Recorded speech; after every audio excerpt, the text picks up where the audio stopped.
നമസ്കാരം. മഹാസൂര്യഗ്രഹണമാണ് സംഭവിക്കാൻ പോകുന്നത്. ഇത്തരത്തിലൊരു സൂര്യഗ്രഹണം ഇനി അടുത്തുണ്ടാകില്ല എന്നതാണ് വാസ്തവം. അത്രമേൽ വളരെയധികം പ്രാധാന്യം അറിയിക്കുന്നതായ ഒരു സൂര്യഗ്രഹണമാണ് ഏപ്രിൽ 8 സംഭവിക്കാൻ പോകുന്നത്.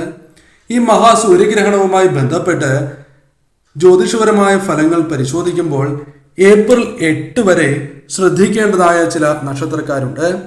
ഈ നക്ഷത്രക്കാരുടെ ജീവിതത്തിൽ ദോഷകരമായ ഫലങ്ങൾ വന്നു ചേരുവാൻ സാധ്യത കൂടുതലാണ് എന്ന് തന്നെ പറയാം.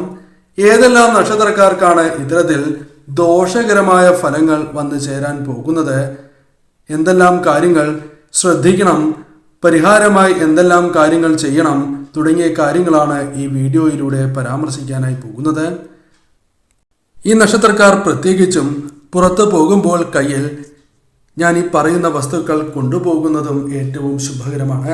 ഗ്രഹണം കഴിയുന്നതുവരെ കയ്യിൽ സൂക്ഷിക്കുന്നതാണ് ഏറ്റവും ശുഭകരം. ഈ വസ്തുക്കളെക്കുറിച്ചും വിശദമായി തന്നെ മനസ്സിലാക്കാം. ഗ്രഹണ പൂജയിൽ ഉൾപ്പെടുത്താൻ ആഗ്രഹിക്കുന്നവർ പേരും ജന്മനക്ഷത്രവും കമന്റ് ബോക്സിൽ രേഖപ്പെടുത്തുക. ആദ്യത്തെ നക്ഷത്രമായി പരാമർശിക്കുന്നത് രോഹിണി നക്ഷത്രമാണ്. രോഹിണി നക്ഷത്രക്കാർക്ക് ഗ്രഹണത്തിന് മുമ്പ് വരെ വളരെയധികം ദോഷകരമായ ഫലങ്ങളാണ് വന്നു ചേരുക. അതിനാൽ തന്നെ വളരെ ശ്രദ്ധയോടെ മുന്നോട്ട് പോകേണ്ടതായ സമയമാണ് എന്ന് നിസ്സംശയം പറയാം. ദോഷകരമായ ഫലങ്ങൾ തന്നെ പ്രധാനമായും ഇവരുടെ ജീവിതത്തിലേക്ക് വന്നു ചേരും. പല കാര്യങ്ങളുമായി ബന്ധപ്പെട്ട് ജീവിതത്തിൽ തിരിച്ചടികൾ ലഭിക്കുന്നതായ സമയമാണ് എന്ന് നിസ്സംശയം പറയാം. ഈ സമയം പിന്തുണ നഷ്ടമാകുന്നതിനും പല രീതിയിലുള്ള പ്രശ്നങ്ങൾ, പിണക്കങ്ങൾ, അതേപോലെ തന്നെ അപകട സാധ്യതകൾ വർദ്ധിക്കുന്നതായ സമയമാകുന്നു. ദുർബോധനകൾക്ക് കാരണമാകുന്ന സമയമാണ് ഇത്. അതിനാൽ തന്നെ ഈ സമയം മനസ്സിലേക്ക് പല രീതിയിലുള്ള ചിന്തകൾ കടന്നു വരികയും അത് മനസ്സിനെ അസ്വസ്ഥമാക്കുകയും ചെയ്യാം.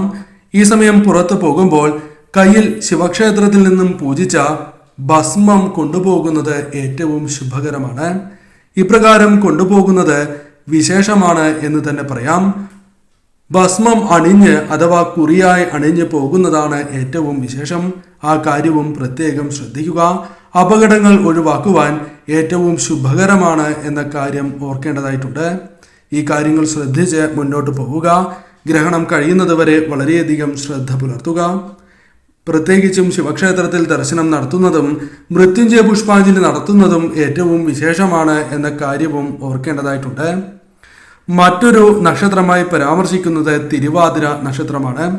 തിരുവാതിര നക്ഷത്രക്കാരായ വ്യക്തികൾ ഈ കാര്യങ്ങൾ കേൾക്കുന്നുണ്ട് എങ്കിൽ മനസ്സിലാക്കേണ്ടതായ കാര്യം, നിങ്ങൾക്ക് ഗ്രഹണം കഴിയുന്നതുവരെ അല്പം ദോഷകരമായ ഫലങ്ങൾ വന്ന് ചേരാവുന്ന സമയമാകുന്നു. അതിനാൽ ഈ സമയം ശ്രദ്ധയോടെ മുന്നോട്ട് പോയില്ല എങ്കിൽ ധനപരമായി വളരെയധികം നഷ്ടങ്ങൾ വന്നു ചേരുവാനും തിരിച്ചടികൾ പല കാര്യങ്ങളിലും ലഭിക്കുവാനും സാധ്യത കൂടുതലാണ്. കൂടാതെ ഈ സമയം പല കാര്യങ്ങളിലും ആലസ്യം വന്ന് ചേരുകയും മനസ്സ് മുന്നോട്ട് പ്രവർത്തിക്കുവാൻ, മുന്നോട്ട് പോകുവാൻ സാധിക്കാത്ത അവസ്ഥ വന്നു ചേരും. വീട്ടിൽ പല രീതിയിലുള്ള പ്രശ്നങ്ങൾ വന്നു ചേരാം. കുടുംബത്തെ കലഹങ്ങൾ വർദ്ധിക്കും. കൂടാതെ ഈ സമയം അപകട സാധ്യത വളരെയധികം കൂടുതലാണ്. ആശുപത്രി വാസത്തിന് പോലും സാധ്യത കൂടുതലാകുന്നു. കൂടാതെ ഉദരരോഗവുമായി ബന്ധപ്പെട്ട് ചികിത്സ തേടേണ്ടതായി വരാം. നിർബന്ധ ബുദ്ധി കൂടാതെ ദുർബോധനകൾ ബാധിക്കാവുന്ന സമയമാണ്. ശത്രുക്കൾ വർദ്ധിക്കാം. ഈ സമയം ധനപരമായ നഷ്ടങ്ങൾ സംഭവിക്കാം. ചതി വന്നു ചേരാം. അതിനാൽ തന്നെ ഈ സമയം ശ്രദ്ധയോടെ മുന്നോട്ട് പോയില്ല എങ്കിൽ പല രീതിയിലും നിങ്ങൾക്ക് ദോഷകരമായ ഫലങ്ങൾ വന്നു ചേരും. നിങ്ങൾക്ക് പുറത്തുള്ള അപകടങ്ങൾ, മറ്റ് കാര്യങ്ങൾ ഒഴിവാക്കുവാനായി നിങ്ങൾ തീർച്ചയായും ശിവക്ഷേത്രത്തിൽ പൂജിച്ച അഥവാ ശിവക്ഷേത്രത്തിൽ നിന്നും കൊണ്ടുവന്ന ഭസ്മം അണിഞ്ഞ് പുറത്തേക്ക് പോകുന്നതാണ് ഏറ്റവും ശുഭകരം. ശിവക്ഷേത്രത്തിൽ ദർശനം നടത്തുകയും മൃത്യുഞ്ജയ വഴിപാട് അഥവാ മൃത്യുഞ്ജയ പുഷ്പാഞ്ജലി നടത്തുന്നത് ഏറ്റവും ശുഭകരമാണ്. മൃത്യുഞ്ജയ മന്ത്രം നിത്യവും 108 തവണ ജപിക്കുന്നതും വിശേഷമാണ് എന്ന കാര്യവും ഓർക്കുക. പരമശിവനെ ആരാധിച്ച് മുന്നോട്ട് പോവുക. മറ്റൊരു നക്ഷത്രമായി പരാമർശിക്കുന്നത് മകീരം നക്ഷത്രമാണ്. മകീര നക്ഷത്രക്കാരും വളരെയധികം ശ്രദ്ധ പുലർത്തേണ്ടതായ സമയം എന്ന് നിസ്സംശയം പറയാം. കാരണം ഇവർക്ക് ഗ്രഹണം വരെ മോശമാണ് സമയം. അതിനാൽ ഈ സമയം വരെ വളരെയധികം ശ്രദ്ധിക്കുക. ഈ സമയം ഇവരുടെ ജീവിതത്തിലേക്ക് ചില ദുരിതപൂർണമായ കാര്യങ്ങൾ വന്നു ചേരാം. ഇവരുടെ ജീവിതത്തിൽ ജോലി നഷ്ടപ്പെടാനും അതേപോലെ തന്നെ വളരെ വേണ്ടപ്പെട്ട വ്യക്തികളുമായി വാക്തർക്കങ്ങൾ, ധനനഷ്ടം, വാഹനാപകടങ്ങൾ തുടങ്ങിയ കാര്യങ്ങൾക്ക് സാധ്യത കൂടുതലാണ്. ആശുപത്രി വാസത്തിനും അതേപോലെ തന്നെ മാനസികപരമായ പ്രയാസങ്ങൾക്കും സാധ്യത കൂടുതലാകുന്നു. മനസ്സിൽ വിചാരിച്ചതായ കാര്യങ്ങൾ നടക്കാത്തതായ അവസ്ഥ വന്നു ചേരും. പല രീതിയിലാണ് പ്രതിസന്ധികൾ കടന്നു വരിക. ഈ സമയം ധാരാളം ഊർജവും സമയവും ചെലവാക്കേണ്ടതായി വരും. എന്നാൽ അതിനനുസരിച്ചുള്ള ഫലം ലഭിക്കുക എന്നത് ഇവർക്ക് പ്രതീക്ഷിക്കുന്നതിനേക്കാൾ വിപരീതമായി ഭവിക്കും. അതിനാൽ തന്നെ ഇവർക്ക് അനുയോജ്യമായ ഫലങ്ങൾ വന്ന് ചേരണം എന്നില്ല. ഈ സമയം നിങ്ങളുടെ ധനവിനിയോഗം ഏറ്റവും മോശമായി തന്നെ മാറുവാൻ സാധ്യത കൂടുതലാണ്. പല രീതിയിലുള്ള ചെലവുകൾ കടന്നു വരികയും ധനം കയ്യിൽ നിൽക്കാത്തതായ അവസ്ഥ വന്നു ചേരും. ഏതൊരു കാര്യത്തിലും ശ്രദ്ധ പുലർത്തേണ്ടതായ സമയം തന്നെയാണ് ഇത്. ഈ സമയം ജോലി ഉപേക്ഷിച്ച് പുതിയ ജോലിക്കായി ശ്രമിക്കുന്നത് ശുഭകരമല്ല. അത് നിങ്ങളുടെ ജീവിതത്തിൽ ദോഷകരമായ ഫലങ്ങൾ വന്നു ചേരും. എന്നാൽ ജോലി ഉപേക്ഷിക്കാതെ നോക്കുന്നതിൽ തെറ്റില്ല. ആ കാര്യവും ഓർക്കേണ്ടതായിട്ടുണ്ട്. ഈ സമയം നിങ്ങളുടെ ജീവിതത്തിൽ പല കാര്യങ്ങളുമായി ബന്ധപ്പെട്ട് പല വ്യക്തികളും പിന്തിരിപ്പിക്കുവാനുള്ള സാധ്യതകൾ കൂടുതലാണ്. അപകടങ്ങൾ പല രീതിയിൽ വന്നു ചേരാം. നിങ്ങളുടെ ജീവിതത്തിൽ തൊഴിൽ നഷ്ടപ്പെടാനുള്ള സാധ്യത കൂടുതലായതിനാൽ തന്നെ ശ്രദ്ധയോടെ മുന്നോട്ട് പോവുക. ഈ സമയം പരമശിവനെ ആരാധിക്കുന്നതും ശിവക്ഷേത്രത്തിൽ ദർശനം നടത്തുന്നതും ഉത്തമം തന്നെയാണ്.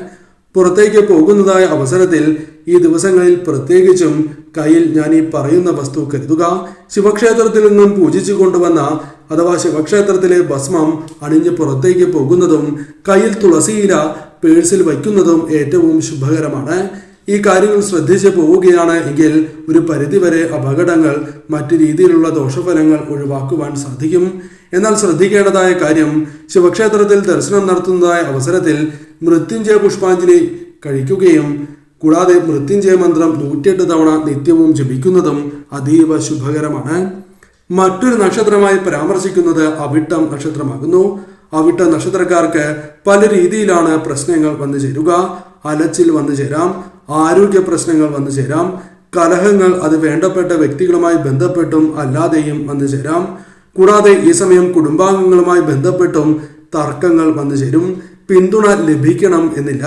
കൂടാതെ ഈ സമയം പ്രയത്നം വർദ്ധിപ്പിക്കേണ്ടതായി വരും എങ്കിലും അതിനനുസരിച്ചുള്ള ഫലം ലഭിക്കണം എന്നില്ല. ബിസിനസ്സുമായി ബന്ധപ്പെട്ടും അല്ലാതെയും നഷ്ടങ്ങൾ വന്നു ചേരാം.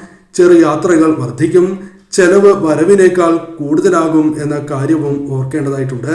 പല വ്യക്തികൾക്കും നിങ്ങളുമായി ബന്ധപ്പെട്ട് പല രീതിയിലുള്ള തെറ്റിദ്ധരിപ്പിക്കപ്പെടുന്ന കാര്യങ്ങൾ അവരുടെ മനസ്സിലേക്ക് വന്നു ചേരാം. അത് നിങ്ങളുടെ ബന്ധങ്ങളിൽ പോലും പ്രശ്നങ്ങൾ സൃഷ്ടിക്കും. അതിനാൽ തന്നെ ഈ സമയം നിങ്ങൾ ശ്രദ്ധയോടെ മുന്നോട്ട് പോവുക. പ്രത്യേകിച്ചും പുറത്ത് പോകുന്നതായ അവസരത്തിൽ നിങ്ങൾ കയ്യിൽ തുളസിയിലയും അതേപോലെ തന്നെ ശിവക്ഷേത്രത്തിൽ പൂജിച്ചു കൊണ്ടുവന്ന അല്ലെങ്കിൽ ശിവക്ഷേത്രത്തിൽ നിന്നും കൊണ്ടുവന്ന ഭസ്മം അണിഞ്ഞു പോകുന്നതും കയ്യിൽ തുളസിയില കരുതുന്നതും ശുഭകരമാണ്. ഗ്രഹണം കഴിയുന്നതുവരെ വളരെയധികം ശ്രദ്ധിക്കുക. ഈ നക്ഷത്രക്കാർ പ്രത്യേകം ഓർത്തിരിക്കേണ്ടതായ കാര്യമാണ്.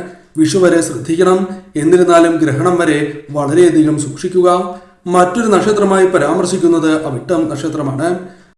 മറ്റൊരു നക്ഷത്രം പൂരം നക്ഷത്രമാണ്. പൂരം നക്ഷത്രക്കാർക്കും ഈ സമയം ശുഭകരമല്ല എന്ന കാര്യം ഓർക്കുക. പല രീതിയിലുള്ള തർക്കങ്ങൾ വന്നു ചേരുന്നതിന് കാരണമായി തീരാം. വേണ്ടപ്പെട്ട വ്യക്തികളുമായി ബന്ധപ്പെട്ടും പല രീതിയിലുള്ള തർക്കങ്ങൾ വന്നു ചേരും. ഈ സമയം നിങ്ങളുടെ മികവ് പുലർത്തുവാൻ സാധിക്കാത്തതായ അവസ്ഥയാണ് ഉണ്ടാവുക. എല്ലാ കാര്യങ്ങളിലും പൂർണ്ണത വരുത്തുവാൻ ശ്രമിക്കും എങ്കിലും പരാജയപ്പെടുന്നതാകുന്നു. പല രീതിയിലുള്ള പ്രവർത്തനങ്ങളുമായി ബന്ധപ്പെട്ട് പരാജയങ്ങൾ വന്നു ചേരാം. കൂടാതെ ഈ സമയം ധനസ്ഥിതി മോശമാകുവാനുള്ള സാധ്യതകൾ കൂടുതലാണ്. ആരോഗ്യപരമായി ശ്രദ്ധിക്കേണ്ട സമയമാകുന്നു. ആശുപത്രി വാസത്തിന് പോലും സാധ്യത കൂടുതലാണ്. വാഹനാപകടത്തിന് സാധ്യത ഉള്ളതിനാൽ തന്നെ ശ്രദ്ധയോടെ നിങ്ങൾ മുന്നോട്ട് പോവുക. ആരോഗ്യകാര്യത്തിൽ വളരെയധികം ശ്രദ്ധ പുലർത്തേണ്ടതാണ്. വാഹനം, അഗ്നി, യന്ത്രം തുടങ്ങിയ കാര്യങ്ങളുമായി ബന്ധപ്പെട്ട് കരുതൽ വേണ്ട സമയമാണ് എന്ന് തന്നെ പറയാം. പല വ്യക്തികളുടെയും അപ്രീതിക്ക് കാരണമാകുന്ന പല കാര്യങ്ങളും അറിയാതെയാണ് എങ്കിലും ചെയ്തു പോകാം. തെറ്റിദ്ധരിപ്പിക്കപ്പെടുവാനും സാധ്യത കൂടുതലുള്ള സമയമാണ് ഇത്. ഈ സമയം ധനം ആവശ്യത്തിന് കൈകളിലേക്ക് വന്ന് ചേരണം എന്നില്ല. ചെലവ് വർദ്ധിക്കുന്നതായ സമയം.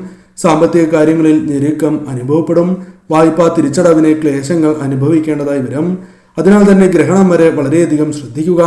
അതിനുശേഷം വിഷു വരെ അല്പം ശ്രദ്ധിക്കണം എങ്കിൽ പോലും ഗ്രഹണശേഷം കാര്യങ്ങൾ മെച്ചപ്പെടും. ആലോചനാപൂർവം ഏത് കാര്യവും ചിന്തിച്ച് പ്രവർത്തിക്കേണ്ടതാകുന്നു. എന്നാൽ സഹിഷ്ണുത കൈവിടാതെ പ്രവർത്തിക്കണം എന്ന കാര്യം ഓർക്കേണ്ടതായിട്ടുണ്ട്.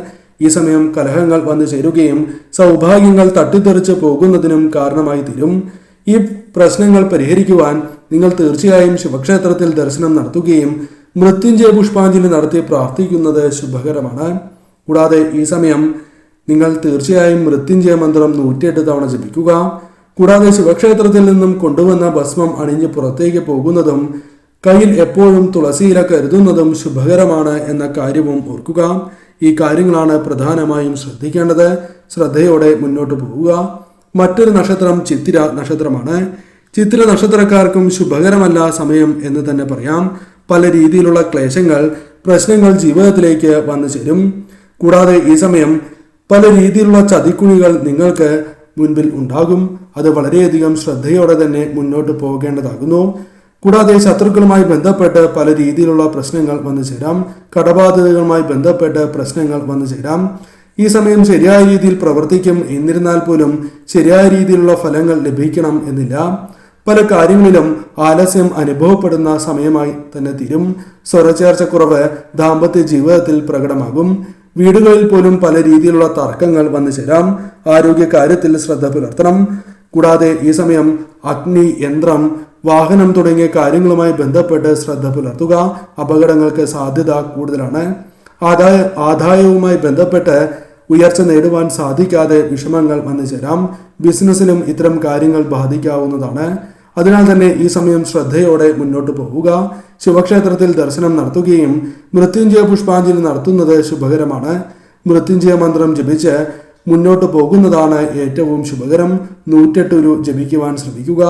കൂടാതെ ഈ സമയം നിങ്ങൾ പ്രത്യേകിച്ചും ശിവക്ഷേത്രത്തിൽ നിന്നും കൊണ്ടുവരുന്ന ഭസ്മം അണിഞ്ഞ് പുറത്തേക്ക് പോകുന്നതും തുളസിയില കയ്യിൽ കരുതുന്നതും കൂടാതെ അല്പം മഞ്ഞൾ കയ്യിൽ കരുതുന്നതും ഏറ്റവും ശുഭകരമാണ്. ഈ കാര്യം പ്രത്യേകം ശ്രദ്ധിച്ചാണ് മുന്നോട്ട് പോകേണ്ടത് എന്ന കാര്യം ഓർക്കുക. മറ്റൊരു നക്ഷത്രം രേവതി നക്ഷത്രമാണ്.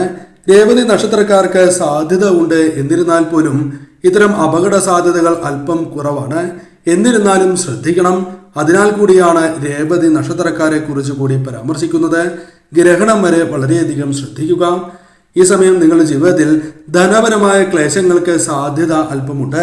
കൂടാതെ അപകടങ്ങൾ സംഭവിക്കാനുള്ള സാധ്യത ഉണ്ട്. എങ്കിലും ശിവക്ഷേത്രത്തിൽ ദർശനം നടത്തുന്നതിലൂടെ കൂടാതെ പഞ്ചാക്ഷരി മന്ത്രം, മൃത്യുഞ്ജയ മന്ത്രം എന്നിവ ജപിക്കുന്നതിലൂടെ അത്തരം പ്രശ്നങ്ങൾ ഒഴിവായി പോകുന്നതാണ്. പ്രധാനമായും വാക്തർക്കങ്ങൾ, ജോലിയുമായി ബന്ധപ്പെട്ട പ്രശ്നങ്ങൾ വന്നു ചേരുക, ധനനഷ്ടം പല വഴികളിലൂടെയും സംഭവിക്കുക, ചതി വന്നു ചേരുക, അതായത് വളരെ വേണ്ടപ്പെട്ട വ്യക്തികളിൽ നിന്നും ചതി ലഭിക്കാനുള്ള സാധ്യതകൾ കൂടുതലാകുന്നു. മനോവിഷമം പല കാര്യങ്ങളുമായി ബന്ധപ്പെട്ട് വന്നു ചേരുക, കൂടാതെ ചെലവ് വർദ്ധിക്കുക, ഇത്തരം പ്രശ്നങ്ങൾക്ക് സാധ്യത കൂടുതലാകുന്നു. അതിനാൽ തന്നെ ഇവർ ശ്രദ്ധയോടെ മുന്നോട്ട് പോവുക. പ്രത്യേകിച്ചും ശിവക്ഷേത്രത്തിൽ നിന്നും കൊണ്ടുവരുന്ന ഭസ്മം അണിഞ്ഞ് പുറത്തേക്ക് പോകുന്നത് ശുഭകരമാണ്. കൂടാതെ മഞ്ഞൾ, തുളസി എന്നിവ കയ്യിൽ കരുതുന്നതും ഏറ്റവും വിശേഷമാകുന്നു. ഈ കാര്യങ്ങൾ പ്രത്യേകം ശ്രദ്ധിക്കുക. നിങ്ങൾ പ്രത്യേകിച്ചും മൃത്യുഞ്ജയ മന്ത്രം നിത്യവും ജപിക്കുവാൻ മറക്കാതിരിക്കുക. ഈ കാര്യങ്ങളാണ് പ്രധാനമായും ശ്രദ്ധിക്കേണ്ടത്. ഗ്രഹണം വരെ വളരെയധികം ശ്രദ്ധ പുലർത്തണം എന്ന കാര്യം പ്രത്യേകം ഓർത്തിരിക്കുക.